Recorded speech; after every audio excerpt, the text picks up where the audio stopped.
सुप्रभात बच्चों, आज का हिंदी कालांश में आप सभी को स्वागत है। आज हम 10वीं कक्षा के हिंदी सौरभ पुस्तक का गद्य विभाग में से मधुर भाषण निबंध को पढ़ेंगे। मधुर का अर्थ होता है मीठा और वचन का अर्थ होता है वाणी यानी कि बातें। मीठी वाणी बोलने की जो महत्व होती है, इसके बारे में हम इस पाठ के माध्यम से पढ़ेंगे। मीठी बात बोलकर हम दूसरों का दिल जीत सकते हैं, इसलिए इस पाठ में सबको मीठी वाणी बोलने के लिए सलाह दी गई है। ये बात तो ठीक है कि मीठी बातों से, मधुर व्यवहार से, शिष्टाचार और विनय आदि भाव से हम दूसरों का दिल जीत सकते हैं।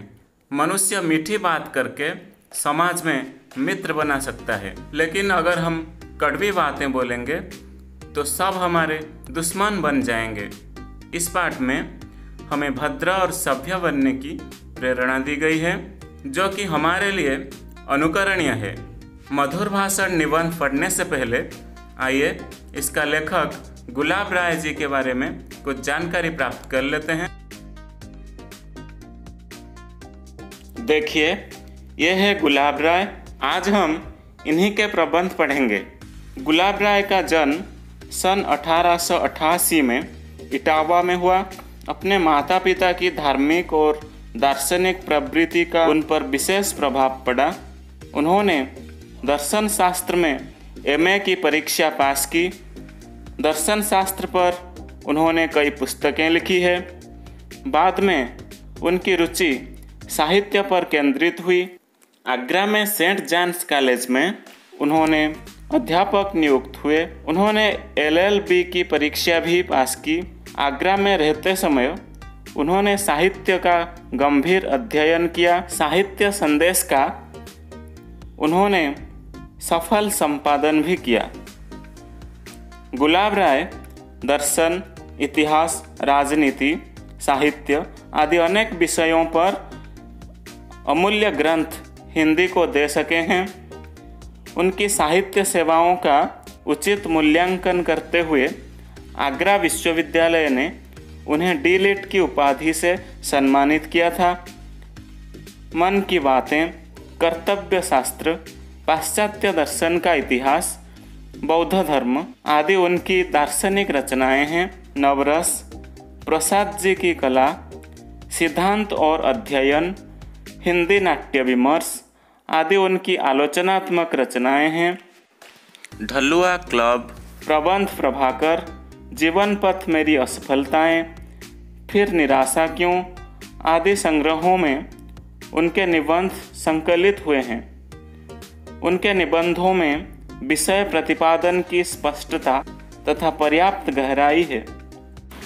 अब आइए इस पाठ का विचार बोध पर नजर डालेंगे। मधुर भाषण मतलब मीठी बातें। सच में मीठी बातों से, मधुर व्यवहार से, शिष्टाचार और विनय से दूसरे का दिल जीता जा सकता है। भाषा मनुष्य की बड़ी संपत्ति है। वह मीठी बात करके समाज में मित्र बनाता है। कड़वी बोली से दुश्मनी मोल लेता है। नाराजगी, अहंकार, घमंड कठोर भाषा से व्यक्त हो जाते हैं।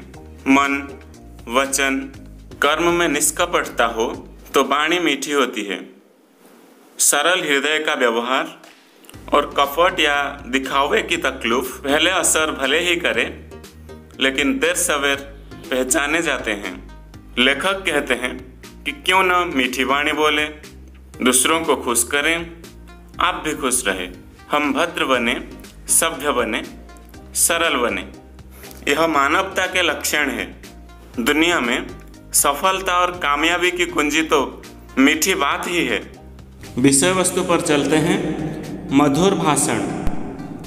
भाषा पर मनुष्य का विशेष अधिकार है। भाषा के कारण ही मनुष्य इतनी उन्नति कर सका है। जानवर हजारों वर्ष से जहाँ के तहाँ बने हुए हैं, किंतु मनुष्य उत्तरोत्तर उन्नति करता चला आया है। अन्य जानवरों की अपेक्षा मनुष्य भौतिक बल में न्यून होता हुआ भी अपनी बुद्धि और भाषा के सहारे अधिक सबल हो गया है। उसने पंच महाभूतों को अपने बस में कर लिया है। यह सब भाषा द्वारा प्राप्त सहकारिता के बल पर ही हो सका है। भाषा द्वारा हमारे ज्ञान और अनुभव की रक्षा होती है। भाषा पर मनुष्य का विशेष अधिकार है, मतलब मनुष्य भाषा बोल पाता है और इस भाषा के सहारे वह अपने मन के भाव को दूसरों के पास व्यक्त कर सकता है, जिसके कारण मनुष्य आज इतनी उन्नति कर पाया है। जानवर जो कि भाषा नहीं बोल पाते हैं, जिसके कारण हजारों वर्ष से जहाँ के तहाँ बने हुए हैं, मतलब जानवरों की कोई उन्नति नहीं हुआ है।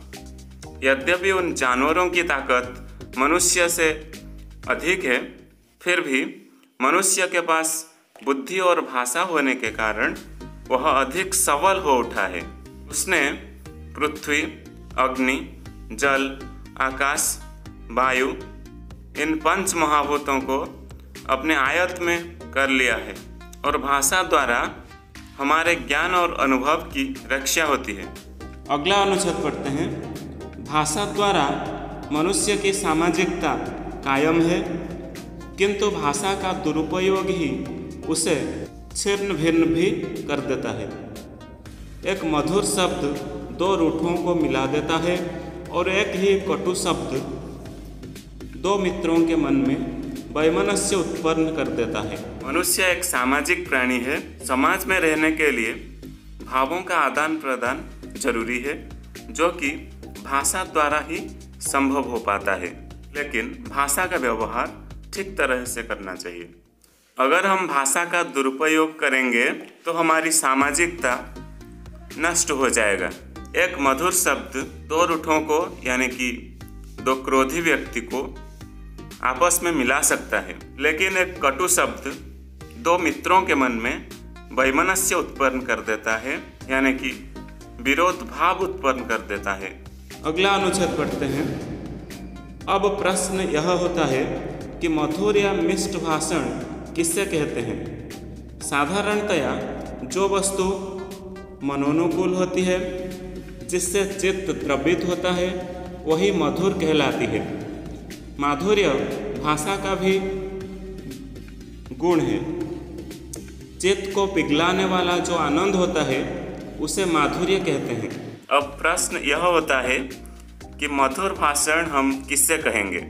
साधारणतः जो वस्तु मनोनुकूल होती है, मतलब जो मन को अच्छा लगता है, जिस बात को सुनने में मन को संतोष मिलता है, वही मधुर भाषण कहलाता है। अगला अनुच्छेद पढ़ते हैं। वचनों का माधुर्य हृदय द्वार खोलने की कुंजी है। वचनों का आकर्षण न्यूटन के तत्वाकर्षण और चुंबक के आकर्षण से भी बढ़कर है। तभी तो तुलसीदास ने कहा है, कोयल काको देत है, कागा कासो लेत, तुलसी मीठे वचन ते, जग अपनो करी लेत। वचनों का माधुर्य यानी कि मधुर वचन बोलने के द्वारा हम दूसरों का दिल जीत सकते हैं। इसलिए लेखक ने यहाँ पर मधुर वचन को दूसरे की हृदय द्वार खोलने की कुंजी कहा है।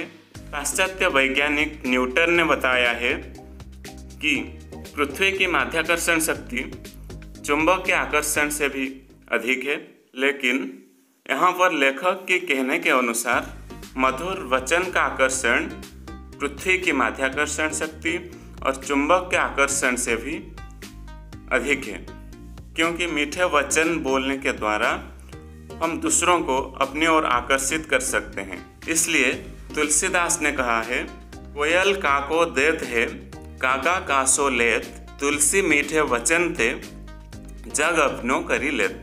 मतलब कोयल किसी को कुछ नहीं देती है और कौवा किसी से कुछ नहीं लेता है, लेकिन कोयल अपनी मधुर बोली के द्वारा सबको खुश कर देती है।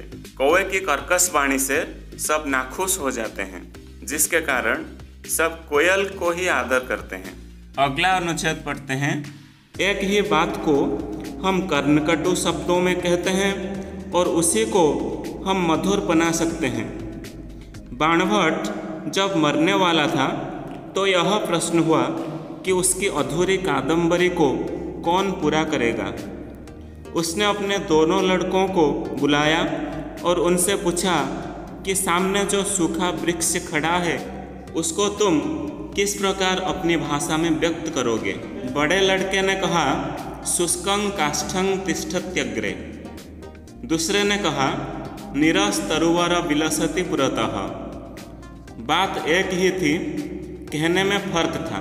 बाणभट्ट ने अपने छोटे लड़के को ही पुस्तक पूरी करने का भार सौंपा। एक ही बात को हम कर्णकटु शब्दों में कहते हैं, लेकिन हम चाहें तो उसी बात को हम मधुर बना सकते हैं। एक उदाहरण के माध्यम से लेखक ने हमें यह समझाया है। उदाहरण यह है कि बाणभट्ट जो कि एक महान पंडित थे, जब उनका अंत समय आ गया था तब उनकी कादम्बरी ग्रंथ जो कि अधूरी रह गई थी, उस ग्रंथ को कौन पूरा करेगा, उनके मन में यह प्रश्न हुआ। इसलिए उन्होंने अपने दोनों पुत्रों को अपने पास बुलाकर एक सूखे हुए वृक्ष को किस प्रकार अपने भाषा में व्यक्त करोगे इसके बारे में पूछा। बड़े लड़के ने कहा, शुष्कं काष्ठं तिष्ठत्यग्रे, मतलब सामने एक सूखी लकड़ी खड़ी है। लेकिन छोटे लड़के ने कहा, निरस तरुवर विलसति पुरतः। इसका अर्थ है आगे एक निरस वृक्ष शोभा पा रहा है। एक ही बात थी, लेकिन दोनों के कहने में फर्क था। छोटे लड़के ने अति सुंदर और सरल भाषा में उत्तर दिया था, इसलिए बाणभट्ट ने अपने छोटे लड़के को ही पुस्तक पूरी करने का दायित्व प्रदान किया था। अगला अनुच्छेद पढ़ते हैं। यह तो रही साहित्य के शब्द संयोजन की बात। साधारण बोलचाल में भी बड़ा अंतर हो जाता है। भाव को प्रभावशाली भाषा में व्यक्त कर देना ही साहित्य है। जो मनुष्य किसी गलत फहमी को दूर कर रूठे हुए मित्र को मना लेता है, वह सच्चा साहित्यिक है। साधारण बोलचाल में भी पार्थक्य परिलक्षित होता है। भाव को प्रभावशाली भाषा में व्यक्त करने को साहित्य कहा जाता है। जो व्यक्ति अपने प्रभावशाली भाषा के द्वारा रूठे हुए मित्र के, मतलब क्रोधित मित्र के मन से भ्रम धारणा को दूर करके उसे मना लेता है, वह ही सच्चा साहित्यिक है। अगला अनुच्छेद पढ़ते हैं। वार्तालाप की शिष्टता मनुष्य को आदर का भाजन बनाती है और समाज से उसकी सफलता के लिए रास्ता साफ कर देती है। मनुष्य का समाज में जो प्रभाव पड़ता है वह बहुत अंश में पोशाक और चाल ढाल पर निर्भर रहता है, किंतु विष भरे कनक घट्टों की संसार में कमी नहीं है। यह प्रभाव ऊपरी होता है और पोशाक का मान जब तक भाषण से पुष्ट नहीं होता है तब तक स्थायी नहीं होता। मधुर भाषी के लिए करनी और कथनी का साम्य आवश्यक है, किंतु कर्म के लिए वचन पहली सीढ़ी है। मधुर वचन ही विश्वास उत्पन्न कर भय और आतंक का परिमार्जन कर देते हैं।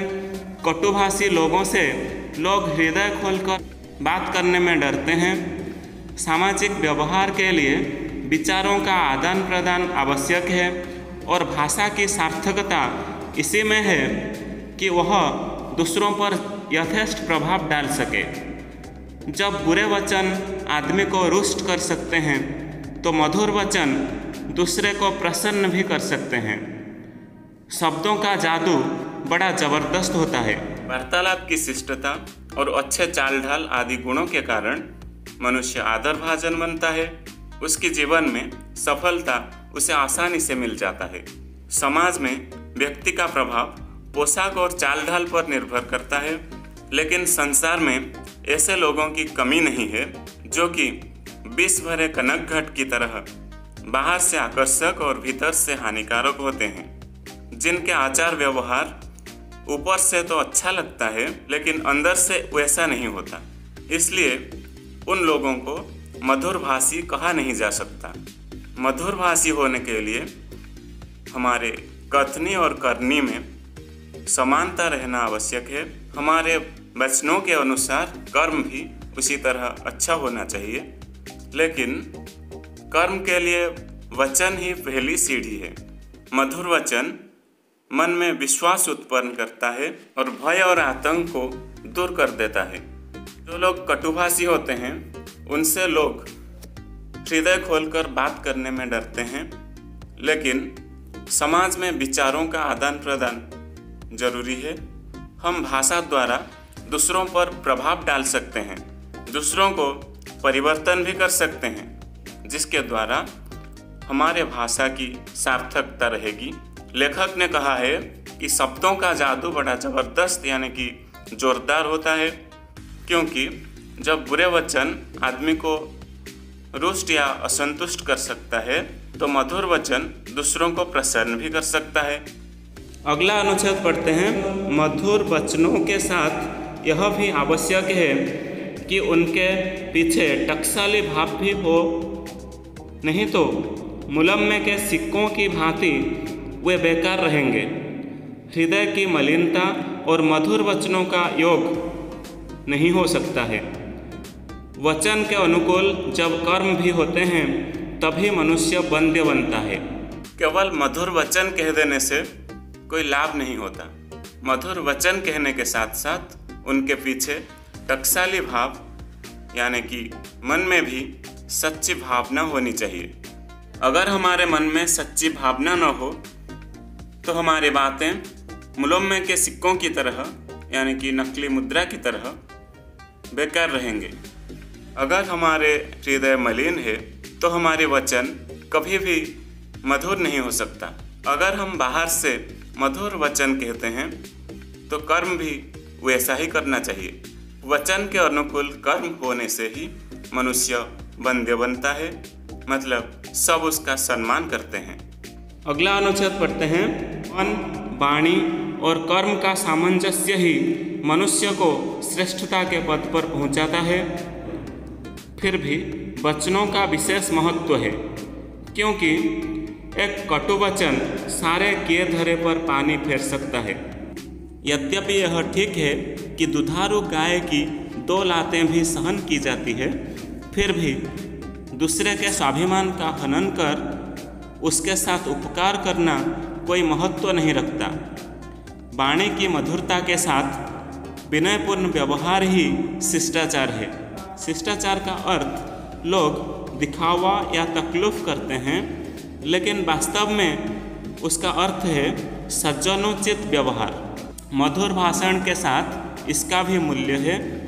उनके द्वारा मनुष्य की शिक्षा दीक्षा और कुल की परंपरा और मर्यादा का परिचय मिलता है। मन, वाणी और कर्म में समानता होने से ही मनुष्य श्रेष्ठ बन जाता है। लेकिन इन तीनों में से वचन का महत्व अधिक है, क्योंकि हमारा मन और कर्म जितना अच्छा ही क्यों ना हो, अगर हम एक कटु वचन बोल देंगे तो हमारे किए हुए सारे अच्छा काम का कोई मूल्य नहीं रहेगा।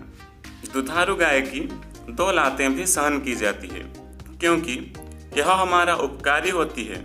फिर भी दूसरों के स्वाभिमान को नष्ट करके उसका उपकार करने से उपकार मूल्यहीन हो जाता है। कुछ लोग बाहर से भद्र व्यवहार दिखाते हैं, जो कि बाद में दूसरों को पता चल जाता है, लेकिन वास्तव में शिष्टाचार का अर्थ सज्जन की तरह व्यवहार करना, जिसके द्वारा मनुष्य की शिक्षा दीक्षा, कुल की परंपरा और मर्यादा का परिचय मिलता है। अगला अनुच्छेद पढ़ते हैं। किसी काम को कराने के लिए कृपया शब्द का प्रयोग शिष्टता का परिचायक होता है। काम हो जाने के पश्चात धन्यवाद कहना भी जरूरी है।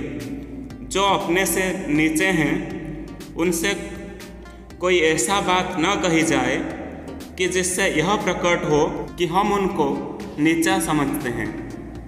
अपने से कम स्थिति के लोगों के स्वाभिमान की रक्षा करना सज्जन का पहला कर्तव्य है। अगर हम दूसरों के द्वारा कुछ काम कराते हैं तो उस समय कृपया शब्द का प्रयोग करना चाहिए। काम होने के बाद धन्यवाद भी कहना जरूरी है। अपनों से कम स्थिति के लोगों के स्वाभिमान की रक्षा करना सज्जन का पहला कर्तव्य होता है। हमें उन लोगों के साथ ऐसी बातें करनी चाहिए जैसे उनको ऐसा अनुभव नहीं होगा कि हम उनको नीच मानते हैं। अगला अनुच्छेद पढ़ते हैं। जो काम करना है उसको प्रसन्नता से करना चाहिए और उसके संबंध में कोई ऐसे शब्द भी न कहने चाहिए जिनसे प्रकट हो कि यह काम नाखुशी से किया जा रहा है या उस काम के करने से दूसरे के साथ एहसान किया जा रहा है। या तो कोई चीज़ न दे और दे तो पूर्ण उदारता से और प्रसन्नता के साथ। कम से कम जहाँ क्रिया में उदारता हो वहाँ बचने दरिद्रता न आने देनी चाहिए। हमें जो भी काम करना है हर काम को प्रसन्नता के साथ करना चाहिए। कोई ऐसा नहीं कहना चाहिए जैसे कि लोगों को यह जान पड़ेगा कि हमारे मन में यह काम करने के लिए इच्छा नहीं है। हमारी बातों से लोगों को ऐसा भी अनुभव नहीं होना चाहिए जैसे हम उनके पास कृतज्ञ होने के कारण यह काम कर रहे हैं। इसलिए उदारता के साथ हर काम करनी चाहिए और कथन में भी कम नहीं करनी चाहिए। अगला अनुच्छेद पढ़ते हैं। यदि इनकार ही करना पड़े तो उसमें अधिकार और अभिमान की गंध न आनी चाहिए। इनकार मजबूरी के ही कारण होना चाहिए, चाहे वह सैद्धांतिक मजबूरी हो या आर्थिक। इनकार शिष्टता के साथ भी हो सकता है और अशिष्टता के साथ भी।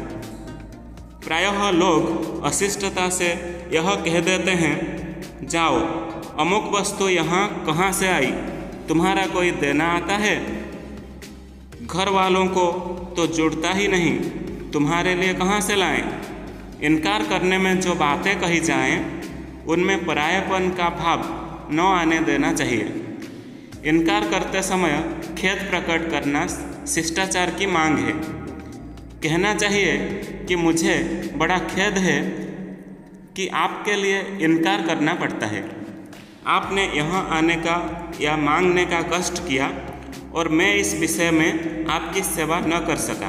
अगर हमें कोई कुछ मांगता है और हमारे पास उस चीज़ नहीं है और हमें विवश होकर उन्हें देने से इनकार करना पड़ता है, उस समय मन में अधिकार और अभिमान की भाव नहीं रखनी चाहिए। लेकिन कुछ लोग अशिष्टता से यह कह देते हैं कि जाओ अमुक वस्तु यहाँ कहाँ से आई, तुम्हारा कोई देना आता है? घर वालों को तो जुड़ता ही नहीं, तुम्हारे लिए कहाँ से लाए? ऐसे बोल देते हैं, जो कि गलत है। इनकार करते समय दुख प्रकट करना चाहिए।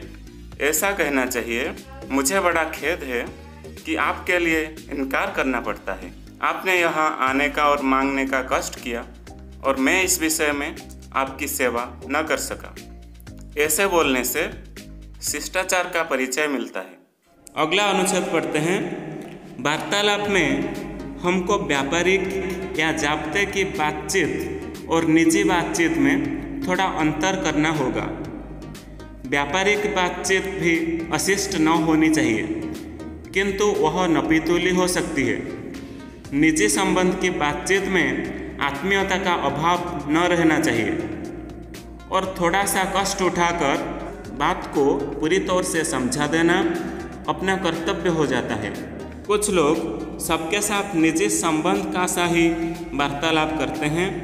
यह भी बुरा नहीं है, किंतु बात उतनी ही कही जाए जितनी निभाई जा सके। इस अनुच्छेद में लेखक ने व्यापारिक बातचीत और निजी संबंध की बातचीत में फर्क बताया है। व्यापार संबंधी बातचीत नपीतुली हो सकती है, मतलब सावधान होकर बातें करना पड़ता है, लेकिन यह भी अशिष्ट नहीं होनी चाहिए। किंतु निजी संबंध की बातचीत में आत्मीयता का अभाव नहीं रहना चाहिए और बात को पूरी तौर से समझा देना चाहिए। कुछ लोग सबके साथ निजी संबंध का सा ही वार्तालाप करते हैं। यह भी बुरा नहीं है, किंतु बात उतनी ही कही जाए जितनी निभाई जा सके। अब इस पाठ का शब्दार्थ देख लीजिए। भौतिक बल मतलब शारीरिक ताकत, न्यून मतलब कम, पंच महाभूत मतलब पृथ्वी, जल, अग्नि, वायु और आकाश, सहकारिता इसका अर्थ है सबसे मिलकर काम करना। वैमनस्य मतलब विरोधी भाव यानी कि नाराजगी। माधुर्य मतलब मधुरता। मनोनुकूल मतलब मन को अच्छा लगने वाला। न्यूटन का गुरुत्वाकर्षण मतलब पाश्चात्य वैज्ञानिक न्यूटन ने बताया है कि पृथ्वी की माध्याकर्षण शक्ति चुंबक से भी बढ़कर है। कोयल काको देत है, कागा कासो लेत, तुलसी मीठे वचन ते, जग अपनो करी लेत।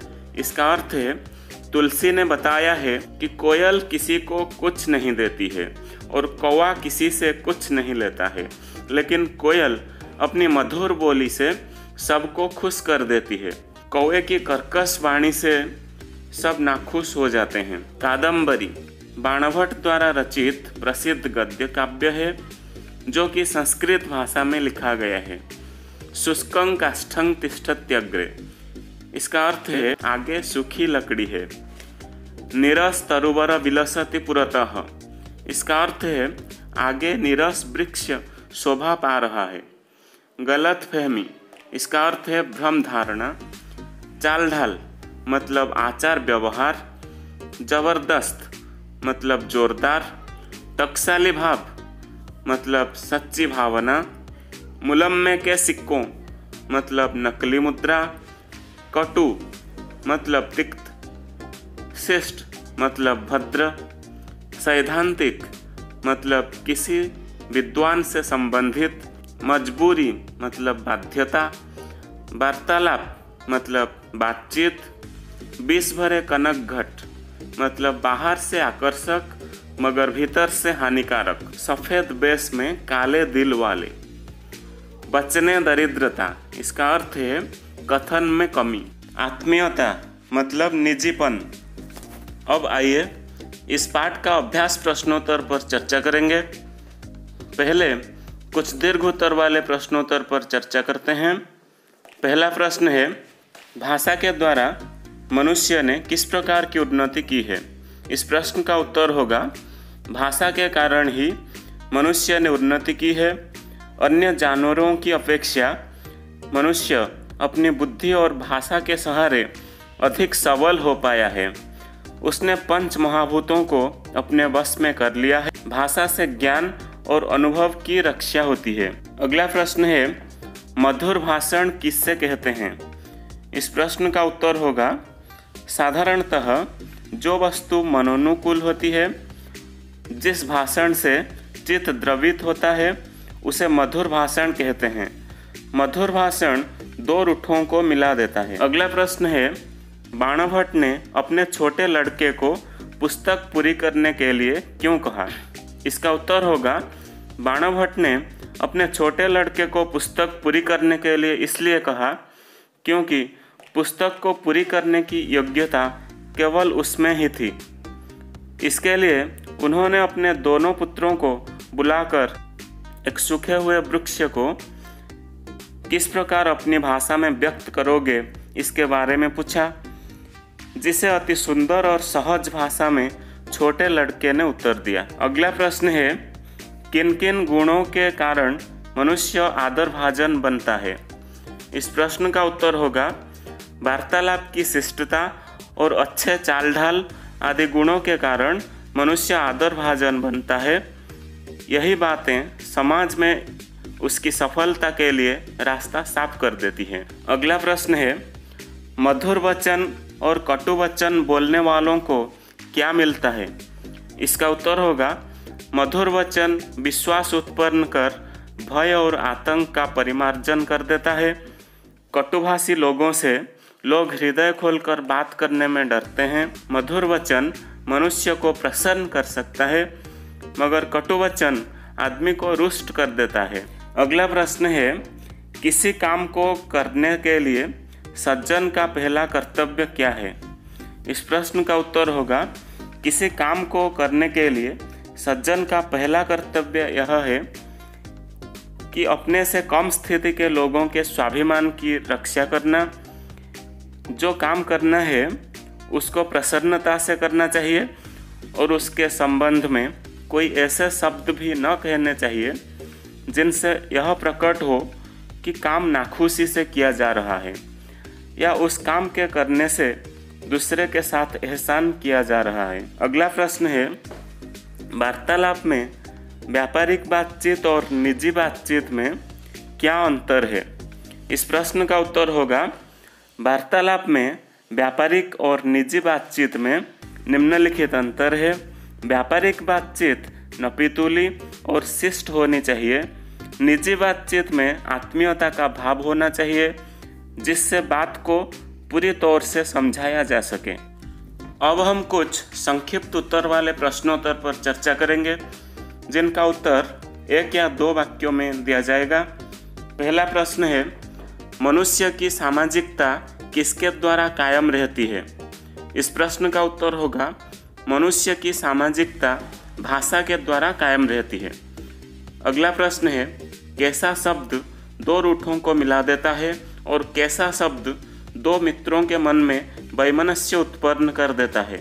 इस प्रश्न का उत्तर होगा, मधुर शब्द 2 रूठों को मिला देता है और कटु शब्द 2 मित्रों के मन में वैमनस्य उत्पन्न कर देता है। अगला प्रश्न है, बाणभट्ट की कौन सी किताब अधूरी रह गई थी? इस प्रश्न का उत्तर होगा, बाणभट्ट की कादम्बरी पुस्तक अधूरी रह गई थी। अगला प्रश्न है, वार्तालाप की शिष्टता से हमें क्या लाभ मिलता है? इस प्रश्न का उत्तर होगा, वार्तालाप की शिष्टता से हम आदर भाजन बनते हैं। समाज में हमारी सफलता के लिए रास्ता साफ हो जाता है। अगला प्रश्न है, कथनी और करनी में साम्य क्यों आवश्यक है? इस प्रश्न का उत्तर होगा, मधुर भाषी के लिए कथनी और करनी में साम्य आवश्यक है, क्योंकि कर्म के लिए वचन पहली सीढ़ी है। अगला प्रश्न है, मनुष्य कब बंध्य बनता है? इस प्रश्न का उत्तर होगा, वचन के अनुकूल कर्म करने से मनुष्य बंध्य बनता है।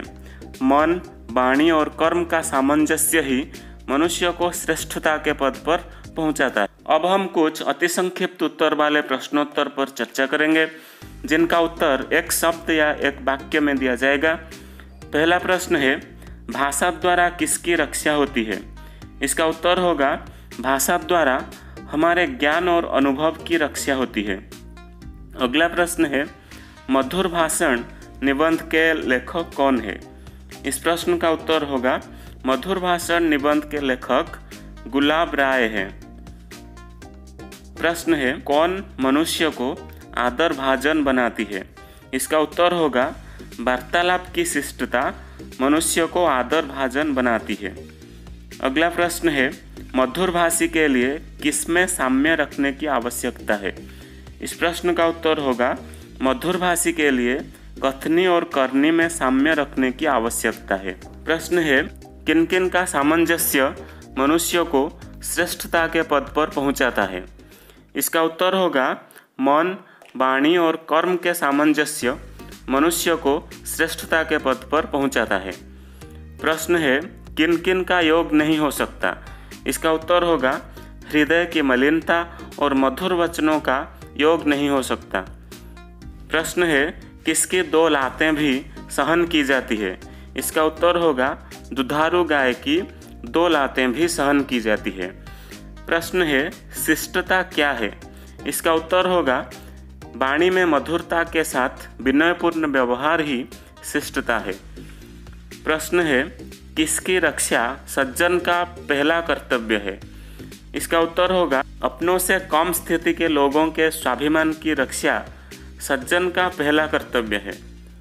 प्रश्न है, निजी संबंध की बातचीत में किसका अभाव न रहना चाहिए? इसका उत्तर होगा, निजी संबंध की बातचीत में आत्मीयता का अभाव न रहना चाहिए। अब हम इस पाठ का भाषा ज्ञान पर चर्चा करेंगे। भाषा ज्ञान का पहला प्रश्न है, निम्नलिखित शब्दों में से विशेषण शब्दों को चुनकर लिखिए।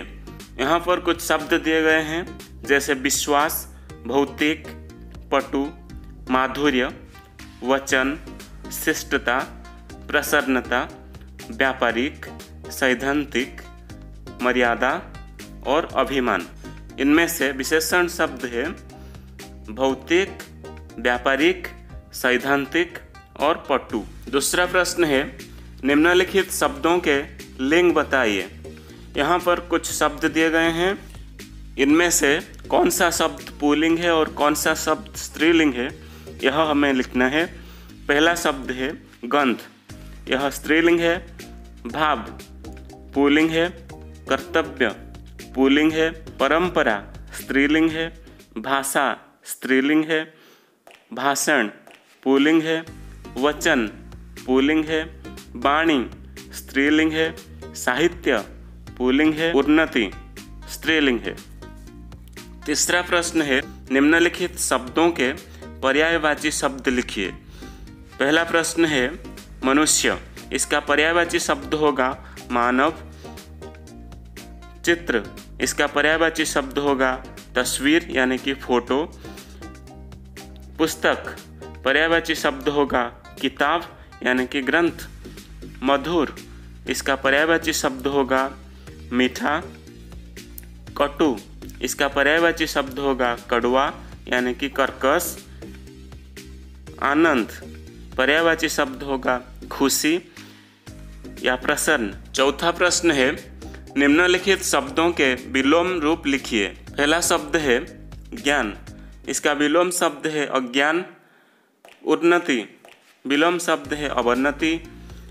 सच्चा, विलोम शब्द है झूठा। मधुर, विलोम शब्द है कटु। आनंद, इसका विलोम शब्द है निरानंद। मित्र, विलोम शब्द है शत्रु। बड़ा, इसका विलोम शब्द है छोटा। अगला प्रश्न है, निम्नलिखित शब्दों के प्रयोग से एक एक वाक्य बनाइए। पहला शब्द है वचन, इस शब्द को लेकर वाक्य होगा मधुर वचन दूसरों को प्रसन्न कर सकता है। दूसरा शब्द है भाषण, वाक्य होगा हिमांशु अच्छा भाषण दे रहा है। चाल ढाल, इस शब्द को लेकर वाक्य होगा तुम्हारी चाल ढाल मुझे ठीक नहीं लगती। अगला शब्द है आदान प्रदान, इसको लेकर वाक्य होगा सामाजिक व्यवहार के लिए विचारों का आदान प्रदान आवश्यक है। शब्द है सामंजस्य, इसको लेकर वाक्य होगा हृदय की मलिनता और मधुर वचन में कोई सामंजस्य नहीं होता। शब्द है इनकार, इसको लेकर वाक्य होगा गीता ने रीता को किताब देने से इनकार कर दिया। शब्द है आत्मीयता, इसको लेकर वाक्य होगा राम की बातों में आत्मीयता की झलक देखने को मिलती है। छठा प्रश्न है, निम्नलिखित वाक्यों को शुद्ध करके लिखिए। पहला प्रश्न है भाषा मनुष्य के विशेष अधिकार है, इसका उत्तर होगा भाषा पर मनुष्य का विशेष अधिकार है। अगला प्रश्न है हृदय का मलिनता और मधुर वचनों में योग नहीं हो सकता, इसका उत्तर होगा हृदय की मलिनता और मधुर वचनों में योग नहीं हो सकता। प्रश्न है कटुभाषी लोगों में लोग हृदय खोलकर बात करने में डरते हैं, इसका उत्तर होगा कटुभाषी लोगों से लोग हृदय खोलकर बात करने में डरते हैं। प्रश्न है भाव को प्रभावशाली भाषा के व्यक्त कर देना ही साहित्य है, इसका उत्तर होगा भाव को प्रभावशाली भाषा में व्यक्त कर देना ही साहित्य है। प्रश्न है मधुर वचन दूसरे में प्रसन्न भी कर सकते हैं, इसका उत्तर होगा मधुर वचन दूसरों को प्रसन्न भी कर सकते हैं। सातवां प्रश्न है ता प्रत्यय लगाकर शब्द बनाइए। यहाँ कुछ शब्द दिए गए हैं जैसे सामाजिक, मनुष्य, प्रसन्न, अशिष्ट, मलिन। उत्तर होगा सामाजिक प्लस ता समान सामाजिकता, मनुष्य प्लस ता समान मनुष्यता, प्रसन्न प्लस ता समान प्रसन्नता, अशिष्ट प्लस ता समान अशिष्टता, मलिन प्लस ता समान मलिनता। आठवां प्रश्न है एक प्रत्यय लगाकर शब्द बनाइए। यहाँ पर कुछ शब्द दिए गए हैं जैसे विचार, नीति, इतिहास, भूत, समाज, साहित्य, सिद्धांत और व्यापार। एक प्रत्यय लगाकर लिखने से होगा विचार प्लस इक समान वैचारिक, नीति प्लस इक समान नैतिक, इतिहास प्लस इक समान ऐतिहासिक, भूत प्लस इक समान भौतिक, समाज प्लस इक समान सामाजिक, साहित्य प्लस इक समान साहित्यिक, सिद्धांत प्लस इक समान सैद्धांतिक, व्यापार प्लस इक समान व्यापारिक। तो बच्चों, आशा है कि आप सब इस पाठ को अच्छी तरह से समझ गए होंगे और इसका सभी प्रश्नोत्तरों और भाषा ज्ञान को भी अच्छी तरह से समझ गए होंगे। धन्यवाद।